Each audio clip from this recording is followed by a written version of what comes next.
Do Italians want to buy Jeeps? I know you're starting to build them and manufacture. We're starting to build them there, but we started importing vehicles into Europe now pretty aggressively in the last 2.5 years. The problem is that we haven't had enough available to import into Europe. We now have local production of the smallest Jeep that we manufacture, the Renegade, that's coming out of an Italian Will they be plant. European Jeeps or American models that you're going to make over there? All Jeeps are American, regardless of where they're manufactured. Which ones are you going to sell on? Sorry? Which models? Well, the Renegade is manufactured locally and it's sold there, but we sell, the Cherokee is sold there, the Grand Cherokee, the Wranglers. The whole range is available in Europe now. And it's the fastest growing of our brands in Europe today.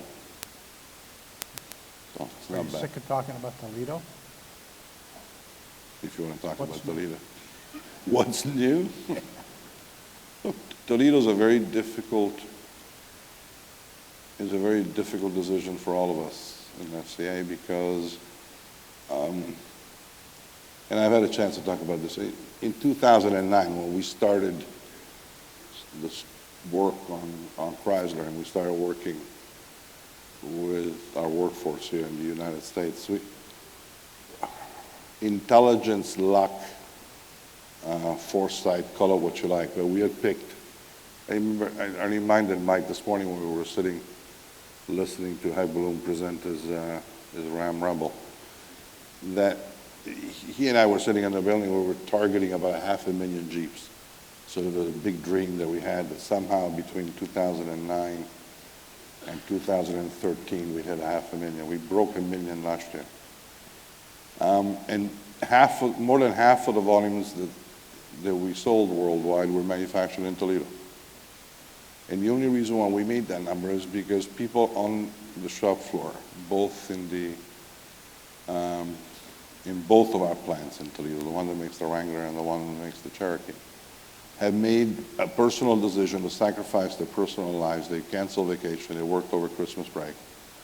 They worked incredibly crazy shifts to try and deal with a global demand for the product that we could not otherwise meet. Mm-hmm.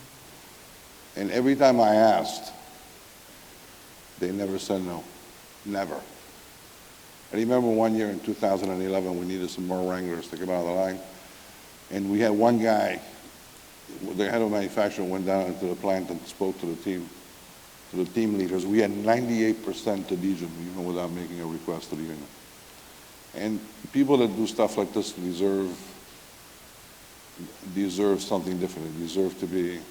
So long story short, I think I'm going to spend a lot more time with our team and with the governor and with the mayor of Toledo to see whether we can find a way around this problem. I think if we can find a reasonable compromise, I'd like to keep it there. They deserve it. I'm sure they would like it too. I find it ironic that probably the two best brands in the automobile business are Ferrari and Jeep. You know what? You said that, and I agree. Way to go. I agree. What happens with $2 gasoline to all of your plans? I mean, do you ignore it, or do you have to You ignore it. take care of it? We've ignored it because, and most of the guys in the business will tell you that the portfolio that's being shaped for the next decade is being dictated by regulation.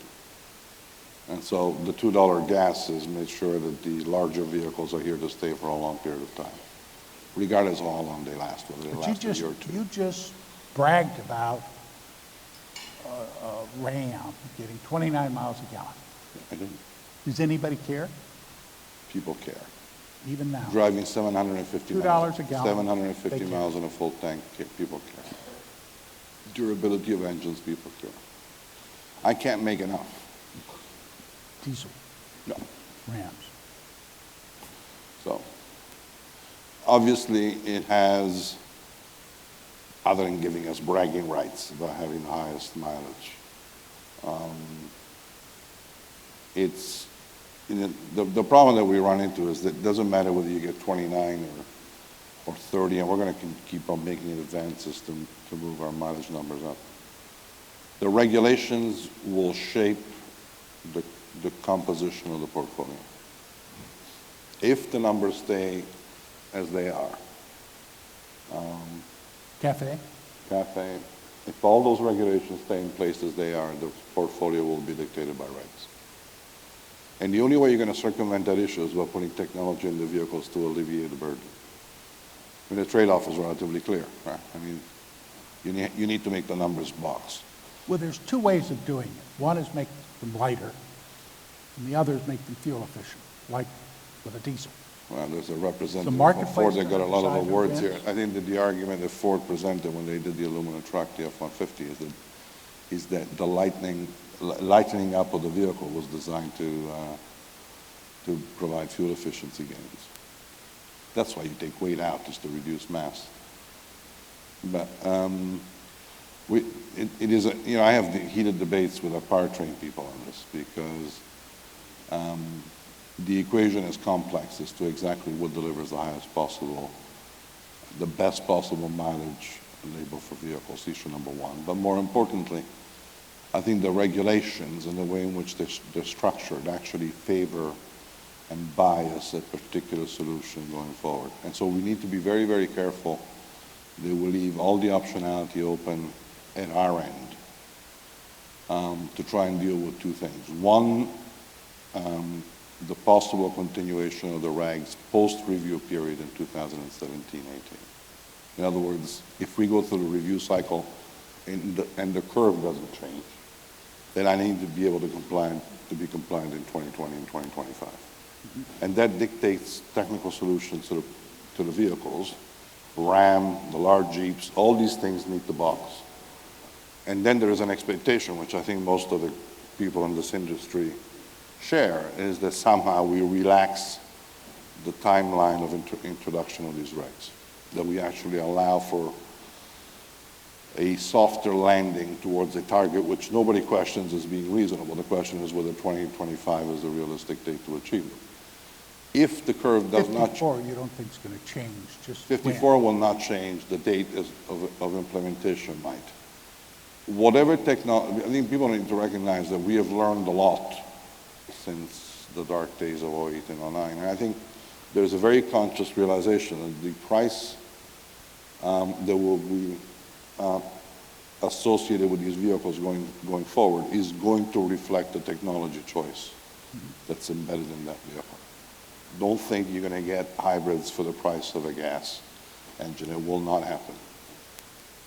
We're too transparent now, right?